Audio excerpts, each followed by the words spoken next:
Welcome back to the Bounty Hunter series here in Elite Dangerous. In today's video, we're going to be doing some ship combat, just because the last couple of episodes have been mostly on-ground stuff. So let's hop into the mission board here, see if we can find ourselves 2 or 3 targets that we can feasibly go after.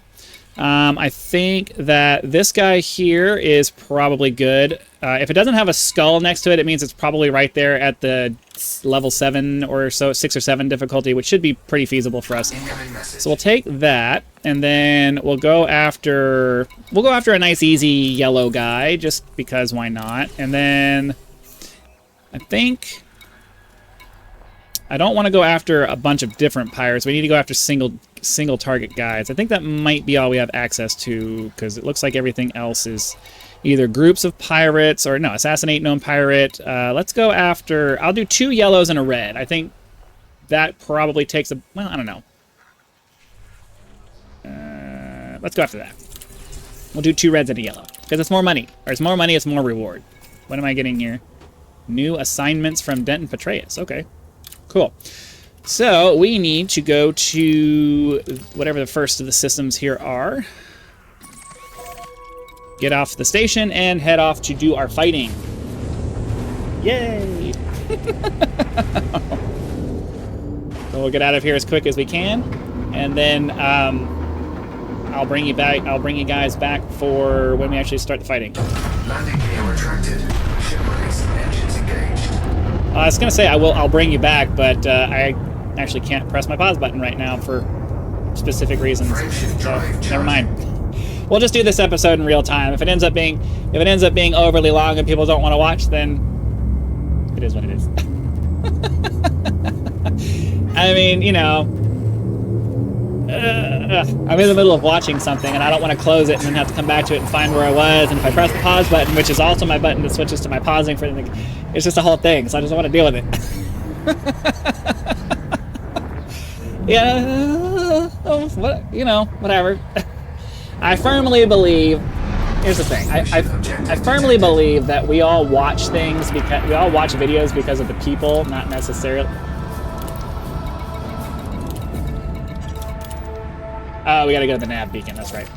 I firmly believe that we watch videos because we identify with people, not necessarily the content, because there's so many people out there that do similar kinds of content, and the reason why you watch one person over another is because you like the person, or you like the way they present it, or you like this specific thing about that content creator.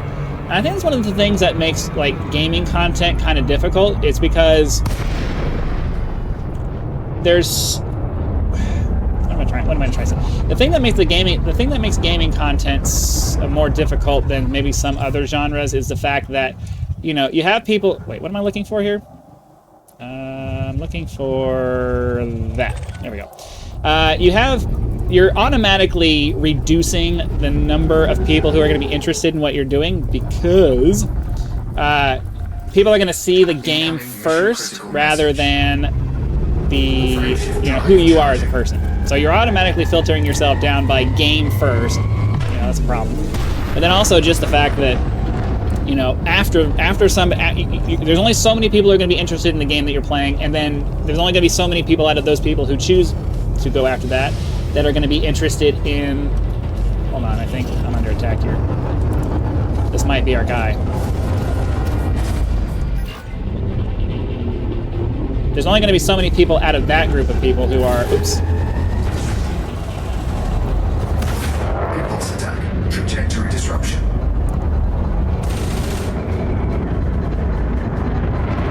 This guy doesn't understand that he is doomed. There's nothing he can do about it. Because I am way more maneuverable than he is. Target shields offline. And my weapons are way more powerful than his are. Come on. Get our target on him. Come on, come on, come on, come on.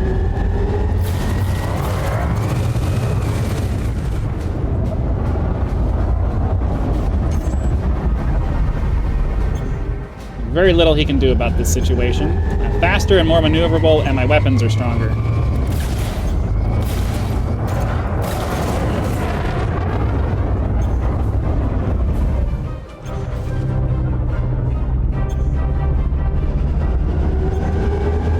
night vision turned on so I can see what I'm doing here.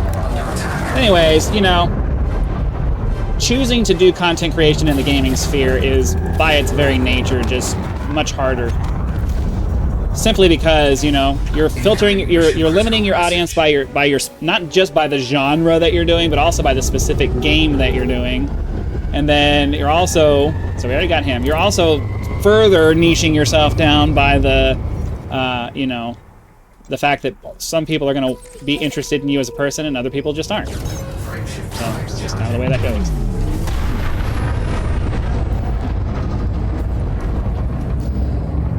So we'll hop into the next system. It's going to end up being the same kind of thing. I don't remember. I didn't really check to see if the locations were the same or different, but if we end up having to jump back, we have to jump back. This entire process of killing guys and moving on and doing all that stuff, it doesn't really take that long. The throttle on my joystick is just like really not... I don't use the throttle for anything, so it just kind of sits there. I think it's got a little bit of like dust in it and it's causing it to like grind a little bit. Which is funny, because I don't really use it. Incoming mission critical message. Let's see. Let's get rid of the stations. I guess we're going to have to go scan the nav beacon, because I'm not seeing... Oh.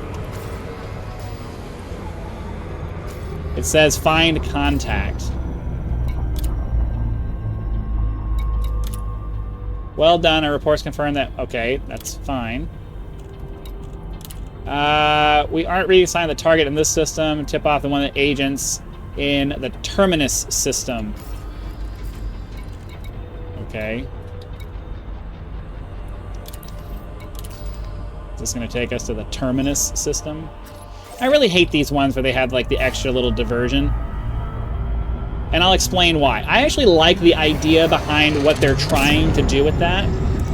The problem is that if you're going to have something where you kind of have to follow a trail, then I want you to set it up so that it's one long mission where not only do I have to go to a few different places to find this person, but I personally have to be involved in figuring out where I need to go. So there's clues that are left behind that I have to work through as a player to figure out, oh, okay, well, I see this clue, and I have to analyze this for a second. Like, I want it to be a process where I'm the one doing the investigating. I don't like this lead us around by the nose kind of thing, where, you know, all it's doing is just increasing the time it takes to complete the mission. Like, that's annoying. So, and then, like, the problem with this right now is, like, now I have to sit here and wait until our contact shows up. Ian Benjamin Simpson is who we're looking for. And, yeah, okay. And sometimes those guys can take a while to show up, so... Where's this?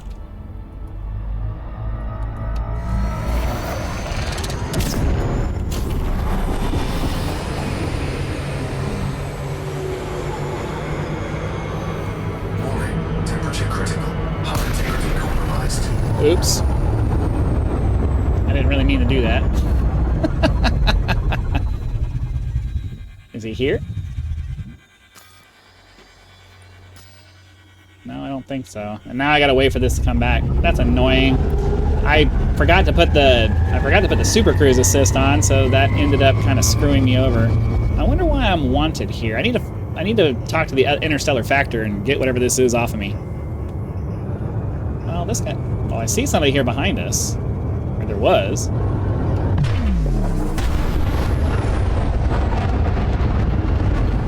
What is this? Imperial Courier? I don't think he's our guy. Frameshift drive charging. He's not one. 4, 3. I should have checked. I don't think he's one of our guys, right? Engage. No. Heine, Daniels, and Green Mover. Okay, now the problem is that because I exited Super Cruise, we have to go through this whole process again of waiting him to drop out of Super Cruise himself and then going down into his thing, and like, it's just a fit. Like, the process is just fiddly. It's not fun or interesting. It's just fiddly. Oh, I can't Super Cruise assist on this because it's not actually a target.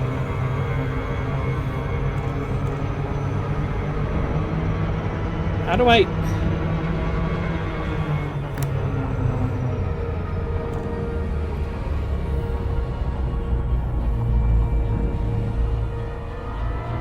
I don't remember how to do this part. I think you just get close enough and maybe you drop out. I don't know, though. Usually 1 megameter allows you to drop out of what you're doing. This is really, see, like, this is the kind of stuff that's like, okay, there we go. It's just like it's, some of this stuff is just too fiddly, man. It's just too fiddly.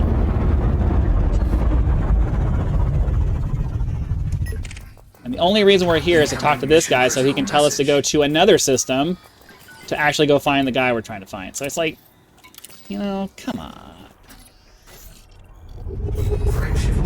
Like, this is not a fun process. It's just arbitrary steps to go through just cuz. Whereas, you know, the spirit behind it, I agree with. I think it would be kind of cool if, like, there was a bounty hunter system in the game where they didn't necessarily have to invent new processes to make the bounty hunter system work. They just made it so that individual bounties actually required you to put some time and effort into and required you to do some maybe deductive reasoning or investigations or something to find your target. And then the payout for doing one of these,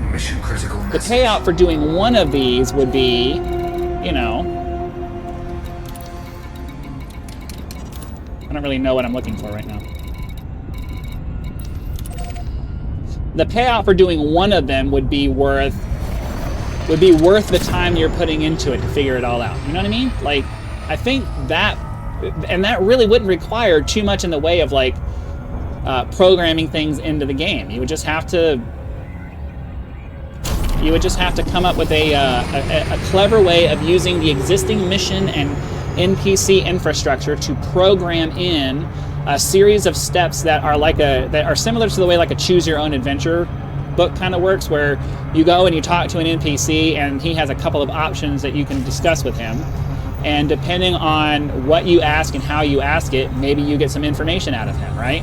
And then he gives you a clue that moves on to the next guy that gives you a clue, or he leads you to a place on a desolate planet that maybe has a shipwreck or maybe has a beacon or something like that. Like, I know that technically that's still kind of the same thing where you're just going through an arbitrary number of steps, but it feels more like an adventure rather than just we're tacking on an extra step to this process that's really only supposed to take you about 5 minutes to complete. You know what I mean? Like, that's my thought process. And I think that, you know, one of my biggest problems with the game is just that there's no creativity that goes into it. Like, nobody really takes any time to, like, you know, how can we make this process fun and interesting rather than just coming up with an idea that makes this sort of kind of work? I mean, that's my problem. What am I looking for here? It has me coming over here for something, but it's not highlighting anything for me, so we're just kind of going towards the body. I'm hoping something here is going to show up relatively shortly.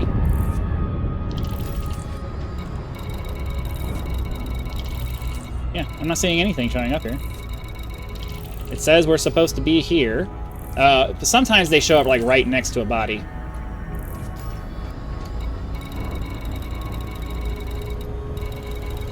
We're gonna end up slamming into the star if something doesn't show up pretty. Temperature critical. We're gonna end up showing. Yeah. I would much rather do a single intricate mission than something like this where there's just a bunch of random things that are all it's doing is just delaying me from completing something. There's no real reason why now, you know, it's just because the thing I need won't show up because I'm not quite close enough. Like, that's bullshit. That's annoying.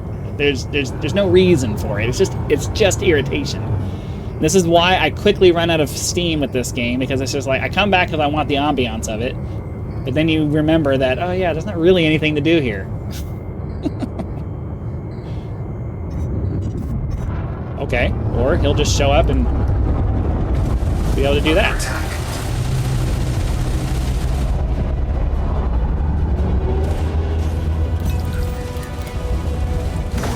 Impulse attack.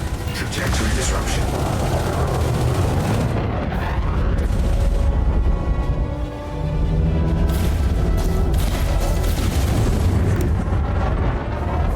Okay, we'll try to get this guy now. Now Now that we've gotten behind him, we should ideally be able to stay there if we're careful.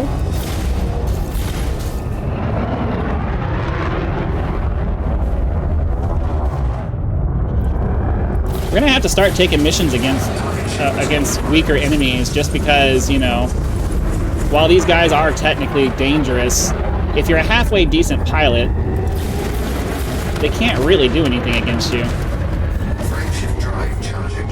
Target destroyed. Okay, so we did Mover, White Leg. We just need to go do Heine Daniels, which I guess is back in the system we were already in.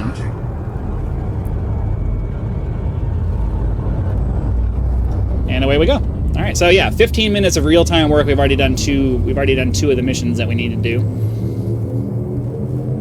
4, 3.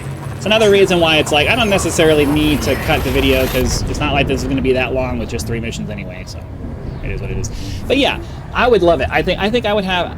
I don't know. It depends on how. It would depend on how they did it. I mean, obviously anything's going to get boring if it ends up just being the same loop of things over and over again. Like, I don't know. It is really hard to come up with a system that doesn't get old after a while. I acknowledge that, but at the same time, it's like you can at least try. You can at least try to put something a little bit more interesting than just a basic. Because, like, I mean, honestly, you know, regardless of the different categories of missions that they have available here, they all boil down to just fetch quests. Go and fetch this enemy. Go and fetch this item. Go and fetch this good from a station and take it to this other thing. Go and fetch this data from this thing and bring it back. Like, there's no real engagement in any of that, you know? And I don't really see any efforts being made to add engagement to the game outside of systems that, you know, frankly, a lot of us didn't come here for. I know there is a vocal part of the community who really wants things like colonization, and they really want things like, but that's the vocal part of the community who, you know, that's the problem. The problem that we have is that, yeah, there's a lot of people who want those things, and they're the vocal guys who are like willing to open their mouth and say something. But most people are too busy, you know, just trying to enjoy the game. They're not. What am I trying to say here? You know what I'm trying to say. It's like there's always a vocal minority of people who really want something, and they open their mouth and make a big stink about it, and that makes it seem like it's something that everybody wants. But, you know, most of us came here to play a space game. I came here to play a space game. That's what I'm here for. You know, I didn't come here to play. If I wanted to play colonization, I'd play a civilization type game, or I'd play like there are space colonization games that you can go play that focus on space colonization, and they do it really well because they're focused on that, and that's what they put all of their time and their energy into. And if I'm gonna play it, if I wanted to do space colonization, then I'd play a game that was geared towards that. I'd play a game that was specifically for that. Elite Dangerous is a ship combat / space exploration game. That's what this game is supposed to be.